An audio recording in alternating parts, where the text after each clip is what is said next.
Well, thank you, Ben, and what a privilege it is to be introduced by the Conservative Mayor of a Northeast City region. Ben Houchen, ladies and gentlemen.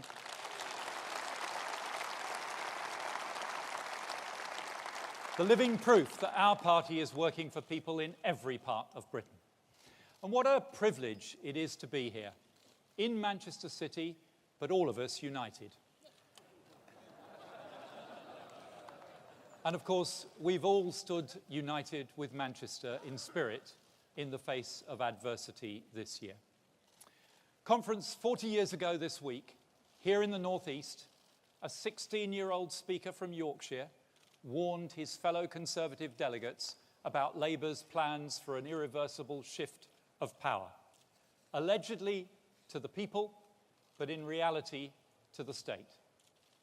He urged them to reject the socialist argument that the government knows what is good for us better than we do ourselves. He spoke with the passion of youth about people's inherent desire to be free, and he underlined how free markets underpin free societies.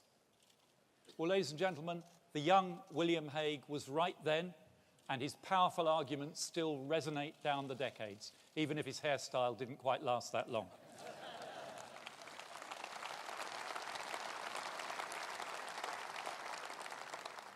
I am not, sadly, 16, and I am not from Yorkshire, but we do have to step forward and make those arguments again, because a new generation is being tempted down a dangerous path, and we have to explain why and how the market economy works and the role of competition as the consumer's friend. And colleagues, we have to make these arguments with confidence, because they are true and they are timeless. Now, I can almost hear the alarm bells going off in Conference Control Centre. Don't talk about the 1970s. Look, I've got kids. I understand that we will not engage them simply by droning on about some previously fought war. I remember the winter of discontent. But I also know that the purpose of history is to learn lessons for the future. So although, to paraphrase William Hague again, some of us might just conceivably not be here in 40 years, I think we owe it to the next generation to show how Corbyn's Marxist policies will inevitably lead us back to where Britain was in the late 1970s. We know what state control does to industry. Utilities, transport, energy, steel, coal, mail, shipbuilding, telecoms, ports, airports, and much of our heavy manufacturing were all nationalised. All of them were massively inefficient, running up huge losses, because the unions knew that with the state as owner, they could not go bust. So the setting of wages and prices was determined by naked political power, not market forces. The losses those industries piled up and the capital they needed to keep going competed with our public services for scarce resources. The Labour government squared the circle by borrowing money. And when the lenders took fright at the mounting debt and the supply dried up, they had to go cap in hand to the IMF. Inflation reached 26.9% in 1975. Britain hemorrhaged talent as a brain drain of doctors, scientists, teachers and managers gathered pace. The skilled and the mobile, abandoning Labour's utopia for a better life elsewhere, and who could blame them? Top rates of income tax were 83% on earnings and 98% on interest and dividends. Corporation tax was 52%. I certainly wouldn't envy Liam Fox's job of promoting investment in Britain on those terms. And unsurprisingly, there wasn't very much investment in Britain. So we slipped further and further behind our competitors. And as things got worse, the Labour government doubled down, tightening the screws, inflicting more misery on a country that was already the sick man of Europe, beating the patient, not treating it. Until in the winter of 1978, it finally fell apart. And in the election the following year, the British people voted to put Labour's failed experiment behind them, to abandon the stagnation, the hopelessness, and the national humiliation that socialism had heaped upon our proud nation, and to embrace the radical vision of economic liberation presented by Margaret Thatcher.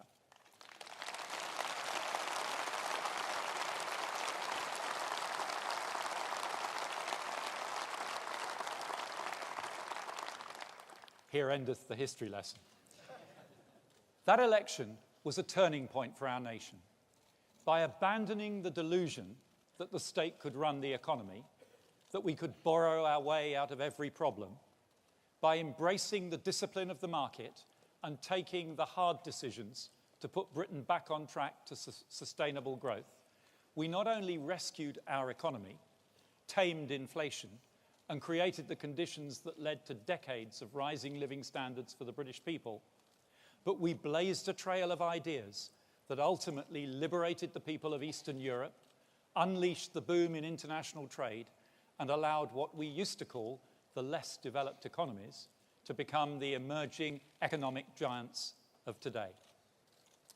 Now, not everybody likes history lessons, so I could equally appeal to geography, because there are a few countries around the world that have held out against the global trend to market economies and rising living standards, but it is only a few, like Cuba, which I visited last year as Foreign Secretary, where curiously I found cows in the fields but no milk in the shops.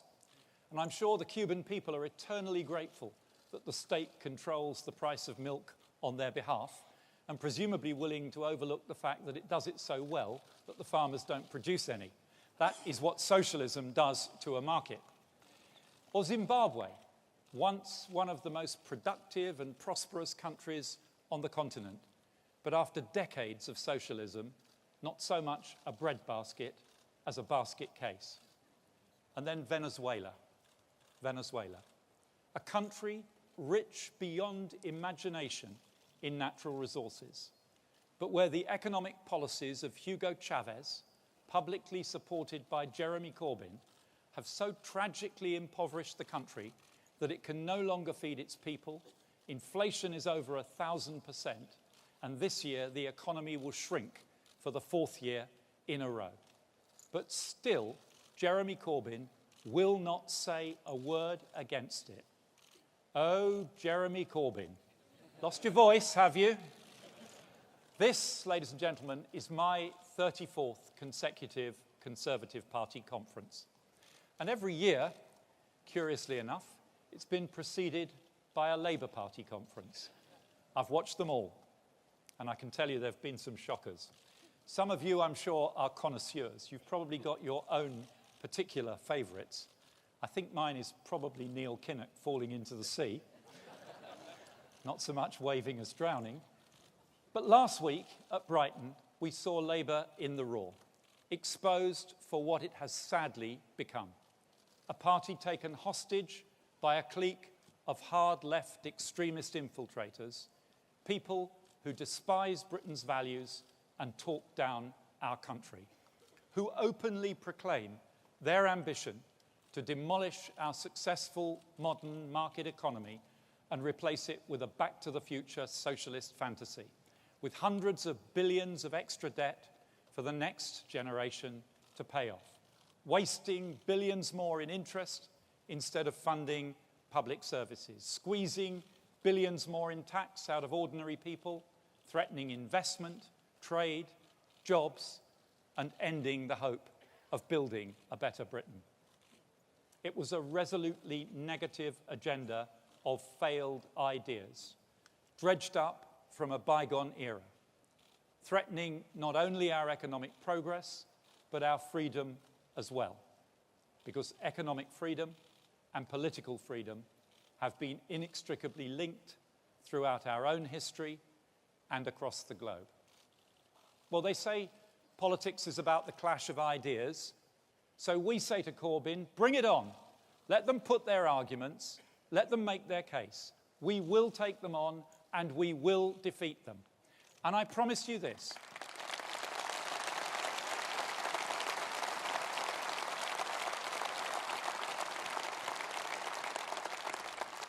I promise you this. We will defeat them by the power of argument, by our logic, by the experience of history.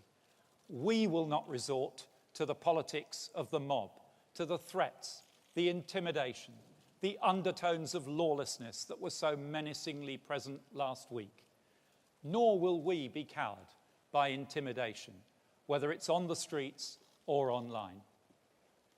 All of this, ladies and gentlemen, is very sad, because for 35 years we had a broad consensus in British politics about our economic model, with the Labour Party acknowledging, admittedly with varying degrees of enthusiasm, the importance of business, investment, entrepreneurship, job creation, so that we grow the size of our economy, improve the lives of our people, and generate the taxes to support our public services.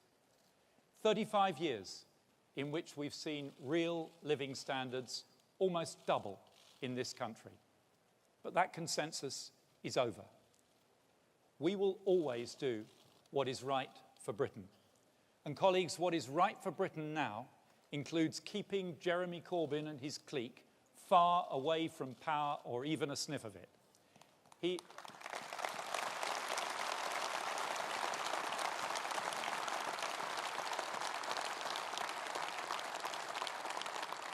Because let me tell you, he is a clear and present danger to our prosperity, damaging our economy even in opposition. His loose talk already deterring the entrepreneurs and the investors we need for our future success. By abandoning market economics, Corbyn's Labour has abandoned the aspirations of ordinary working people, and we must be the party which picks them up and delivers on them. Yes, it falls to us in this great party not only to keep Britain safe from the resurgence of hard-left socialism, as we have had to do before, but to stand up for the hard-working, decent people of this country whose concerns are real and whose livelihoods and well-being are too important to be put at risk by an ideological experiment. But we won't do that by simply asserting that Corbyn's way is the wrong way. We'll do it by offering them a better way forward, by showing that we can address Britain's challenges and their concerns without going to the extremes that Corbyn proposes. And as Labour abandons the centre ground of British politics, we will do it by taking that ground. We will do it by being the party of progress, the party that looks outward while they are turned inward, the party which embraces the future while they yearn for the past, the party which welcomes and manages change while they want to resist it and tax it and fight it, the party that makes a clear commitment to the next generation that they will be better off than us and that their children will be better off again than them. That is the Conservative definition of progress.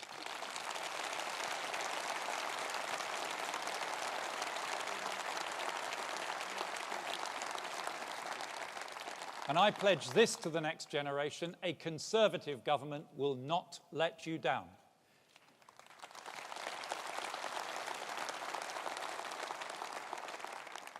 But we also need to understand, ladies and gentlemen, why we are having this argument. An argument that both we Conservatives and politicians of the centre-left thought we had won so decisively that the one or two remaining proponents of hard-left socialism in Parliament, like Corbyn and McDonnell, were for years treated in Parliament almost as museum pieces, dinosaurs, worth preserving for the sake of historical curiosity. But last week at Brighton, the dinosaurs had broken out of their glass cases, their political DNA apparently uncontaminated by any contact with the reality of 30 years of global economic development.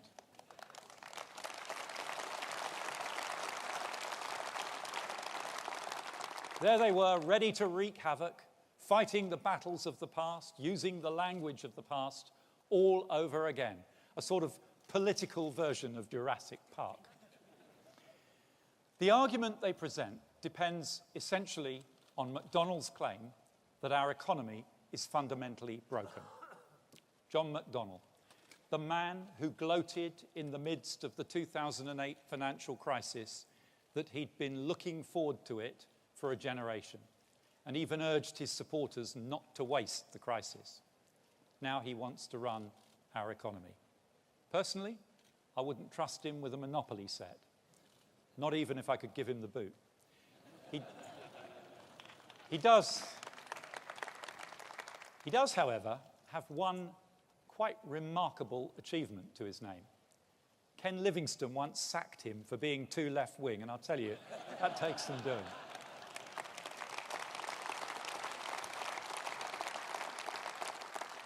Conference, the hard left are preying on people's worries, manipulating their fears, luring them with false promises.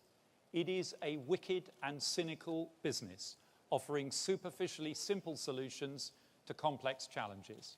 But colleagues, we need to listen to those fears and concerns. We need to acknowledge the weariness at the long slog back from Labour's recession, the pressure on living standards caused by slow wage growth and a spike in inflation, the frustration among the young who fear that the combination of student debt and sky-high rents and house prices will condemn them never to access the opportunities of property ownership their parents enjoyed. Now, many of you will have heard these concerns firsthand at the election as you pounded the pavements of Britain. And I want to thank you on behalf of all the candidates, successful and unsuccessful alike, for your help. We hugely appreciate it, and we never forget the debt we owe to the volunteers who are the backbone of our party.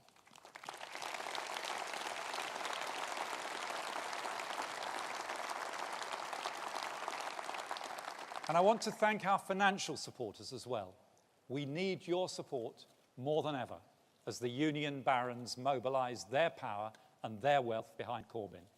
So whether it was time or money, I know you all invested a great deal in the 2017 election, and I'm sorry we were not able to deliver the result that we all hoped for. But don't let disappointment obscure the substantial achievements. A Conservative Prime Minister returned to number 10 in 2017 with our biggest share of the vote in 30 years.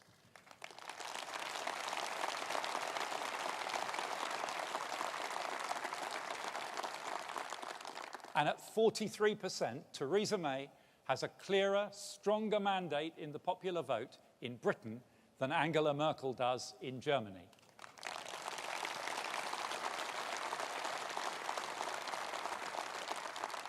So now let's unite behind her and make that mandate count at home and abroad.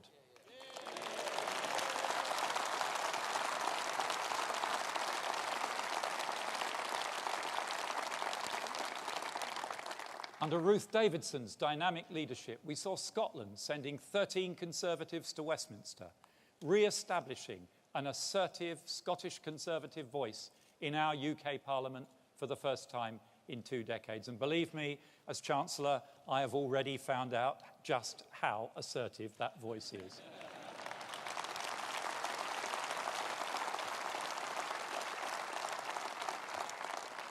Ruth, you've put Nicola Sturgeon on notice, and your campaign was an inspiration to all of us.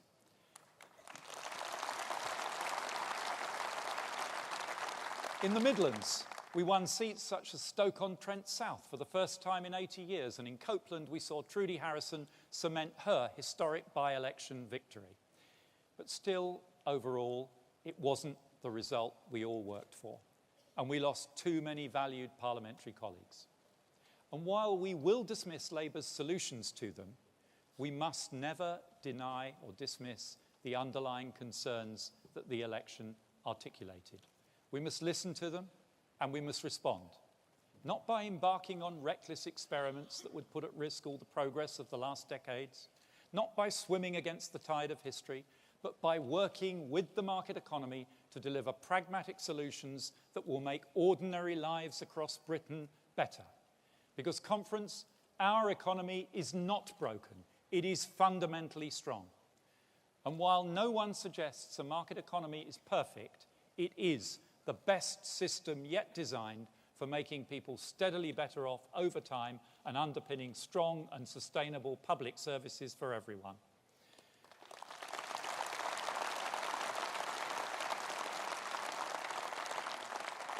And conference, as this model comes under renewed assault, we must not be afraid to defend it. The market economy frees people and businesses, encourages them to create, take risks, give ideas a go, because they can see the results and benefit from their success. It's the profits from such businesses that underpin our savings and our pensions, and the tax revenue that a strong market economy creates, which in the end pays for our public services.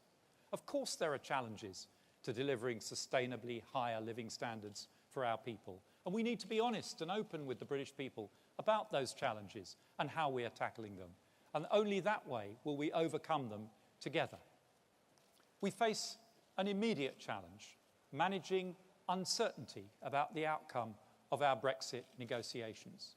We face a medium-term challenge of restoring our public finances to balance and starting to pay down our debts, so we do not burden the next generation with the costs of our mistakes. And we face a longer-term challenge of raising Britain's productivity, increasing the amount we produce in each hour we work so that we can get wages growing more quickly without simply stoking inflation. And so we can fund our public services to support our ageing population. That's us. 10 years ago, we gathered for our conference just days after we'd witnessed the spectacle of people queuing round the block to draw their money out of Northern Rock, the first run on a bank in Britain for 140 years. The financial crisis that unfolded over the following year has scarred our country deeply. The effects of a financial collapse are always the most difficult to shake off. Some chose to accelerate the process, accepting widespread business failures and soaring unemployment, still 17% in Spain today, 2 years after their recovery began. We chose a different route, and I'm proud to stand here today as a Conservative Chancellor to report on our successes. But as I just heard David Gauke doing it brilliantly just a few minutes ago, and as it's nearly lunchtime, I won't repeat the litany of success since 2010. Thank you, David, for showing that you can take the man out of the Treasury, but you can't take the Treasury out of the man.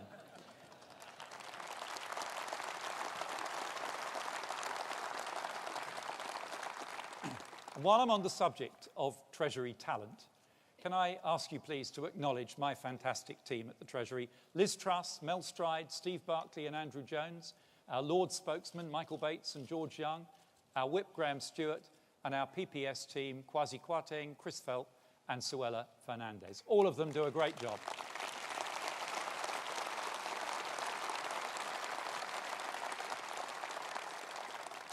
So I won't repeat our overall record, but there is one fact, an inconvenient one for our opponents, that I just want to dwell on for a moment.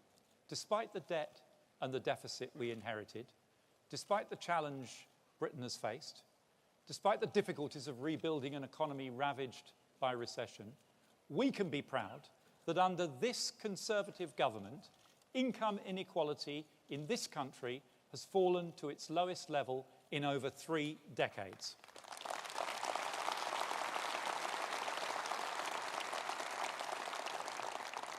And as a result of the hard work and resolution of the British people over the last 7 years, our debt is set to begin falling next year. Our economy today is fundamentally strong. We are well positioned for the future with our time zone, our legal system and our language. Last week's World Economic Forum League table shows the UK a more competitive place to do business than it has ever been. The UK is the world's #1 digital economy. We led the world in the first industrial revolution, driven by steam and iron and our great engineering pioneers. In the 20th century, we helped give the world radio, television, the jet engine, and the computer. Mixed blessing, some would say, but we did it. And today, we are playing a leading role in what some have called a 4th industrial revolution, in which new technologies, robotics, artificial intelligence, big data, biosciences are coming together to change the way our economy and our society works. Ladies and gentlemen, the future is coming, and we must be the party that embraces it, not fights it, because it is change that will deliver the progress we are committed to.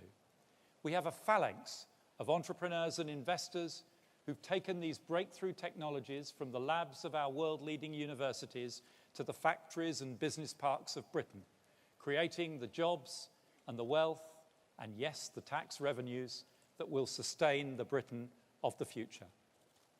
Britain is also the world's second largest exporter of services. Our world-leading firms in financial, legal, technical, digital and creative services are poised to seize the opportunities in the great emerging economies like China. A fundamentally strong economy with a great future.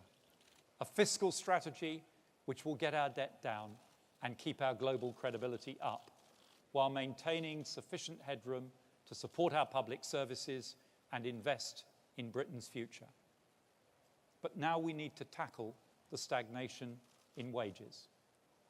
Britain's productivity growth, along with many other developed countries, slowed to a snail's pace in the wake of the financial crisis and has remained stuck there since.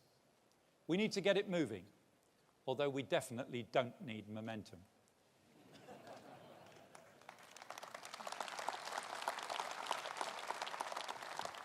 And we don't need momentum because you can't do it by the kind of shortcuts and smoke and mirrors we were offered at Brighton last week. Anybody with a GCSE in economics can tell you that pouring borrowed money into a state-controlled, union-dominated economy will produce inflation, not growth. The truth is that while the best British businesses can beat the world, other parts of our economy need help to grow.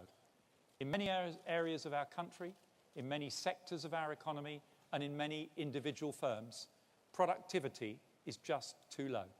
And that means for many, wages are just too low. It isn't that people aren't working hard, rather that they're not producing as much through their hard work as their competitors manage to do. For some, it's going to feel like driving with your foot flat to the floor, but the handbrake half on. Sometimes that's because of inadequate skills. So I announced in the spring budget that we will invest £500 million a year to radically reform technical education. And we're on course to deliver 3 million more apprenticeships by 2020, creating new opportunities for higher skills and higher earnings for millions of young people. But it isn't only Britain's young people who need support to develop new skills, which is why we committed in our manifesto to introduce a new national retraining scheme to help people whose jobs are threatened by technological change or who have to find new careers because of longer working lives, so they can get the skills they need to maximise their earning potential, preparing Britain's workforce as we embrace the future. A Conservative government determined to leave no one behind. Sometimes low productivity is because firms haven't invested enough private capital in the latest technology to make their workers more productive.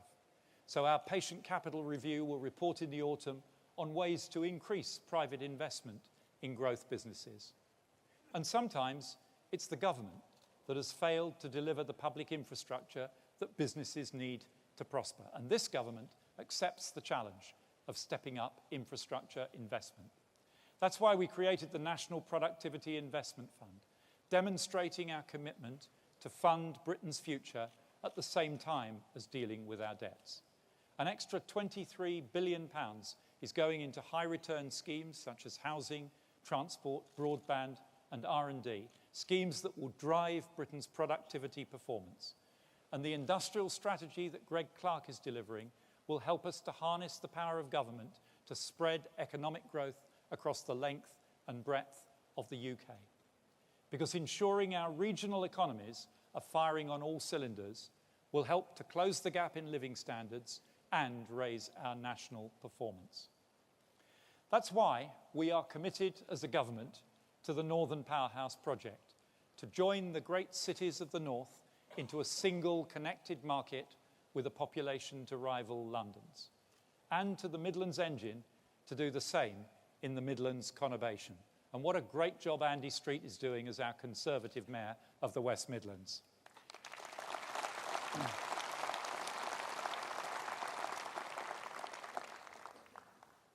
Here in Manchester, you don't have to look far to find opportunities for infrastructure investment. Take a walk and you'll see some of it taking shape. New bridges, new rail links, new roads, opening up derelict land for development, for housing and jobs, connecting our communities to make them more productive. And so today, I'm announcing a further £300 million to future-proof the railway network in the north, ensuring HS2 infrastructure can link up with future Northern Powerhouse and Midland Rail projects, while keeping open all options for services through Manchester Piccadilly.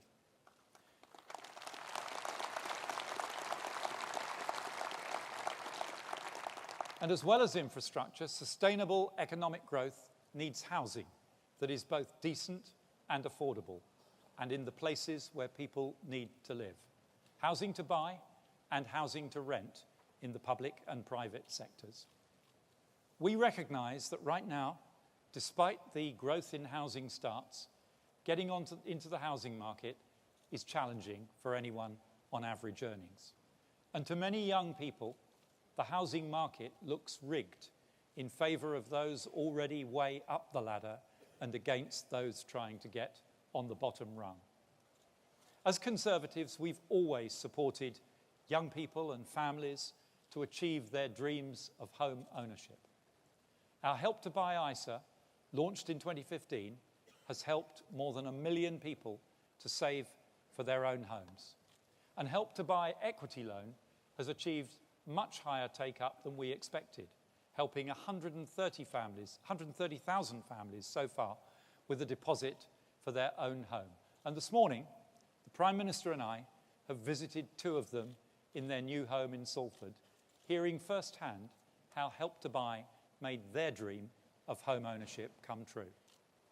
But that very success means that the original funding allocated to the scheme will run out before the scheme was expected to end.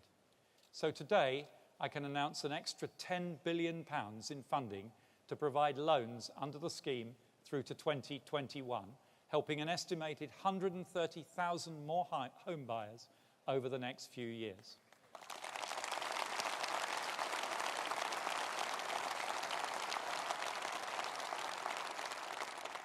Renewing our Conservative commitment to Britain's property-owning democracy for the next generation.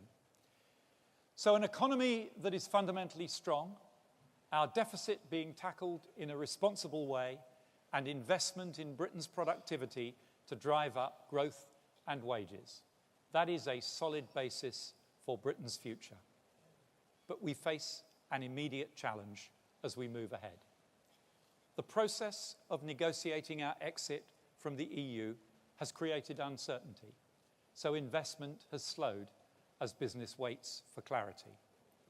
So before we can reap the benefits of our strong economic fundamentals and of the investment we are making in the future, we must remove this uncertainty. But of course, Brexit is not only, or even mainly, an economic decision. In 1973, we joined something that was then called the European Economic Community, the Common Market. Perhaps just 1 or 2 of you might be old enough to remember it. The key word here is economic. We did not join a grand political project, and we did not change. But over the years, the EU did, moving relentlessly closer to economic, fiscal, and political union, until in June 2016, the British people voted to leave. They voted, to borrow a phrase, to take back control. And I respect their decision. Our job is now to implement it.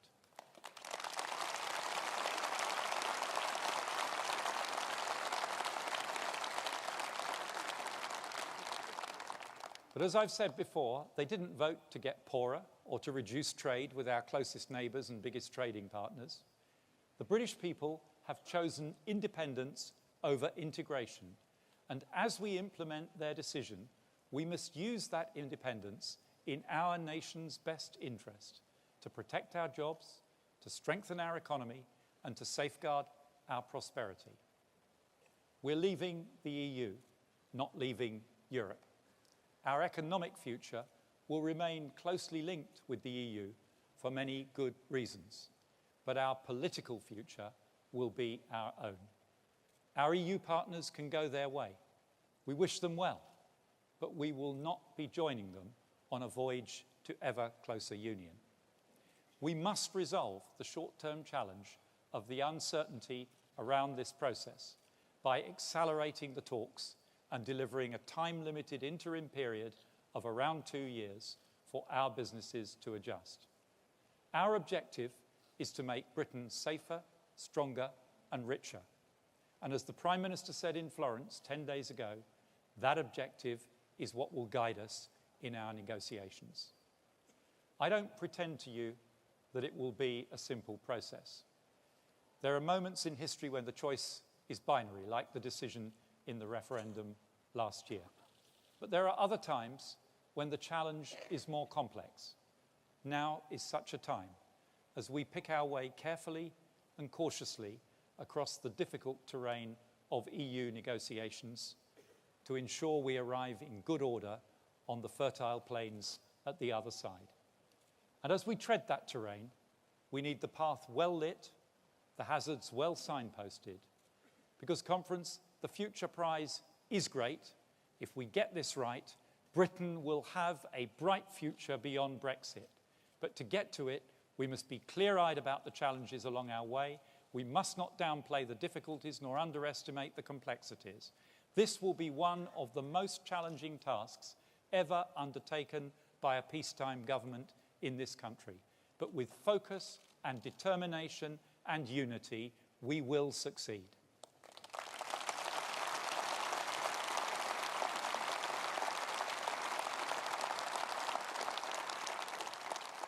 So, Conference, we will deliver a Brexit that works for Britain. And in doing so, we will unleash our nation's potential. We have a fundamentally strong economy. We're rebalancing our public finances. We're addressing the productivity gap. We're investing in Britain's future. But we hear the concerns of a generation that feels excluded from the opportunities their parents enjoyed. We hear the concerns of millions of households impatient at the long slog back from Labour's recession. We hear them and we will respond to them. But we can only do so by harnessing the power of the market economy to deliver a brighter future. And that means refighting a battle we thought we had won against an opposition determined to put Britain's prosperity at risk. We will not let that happen. We will not allow Britain's prosperity to be threatened, our security to be undermined. We will take on the false promises of Corbyn's Labour, and one by one, we will expose them for the fallacies that they are. We will not allow the past to triumph over the future. We will not allow the politics of fear to trump the politics of progress. Conference, the Conservative Party is the most successful political organisation in history, flexible and adaptable, responding to a changing world, but resolute and unmoving in its principles and values. We will see off this threat to our fundamental freedoms. We will deliver on our promise to the next generation. We will do it together, and we will do it for Britain. Thank you. Thank you.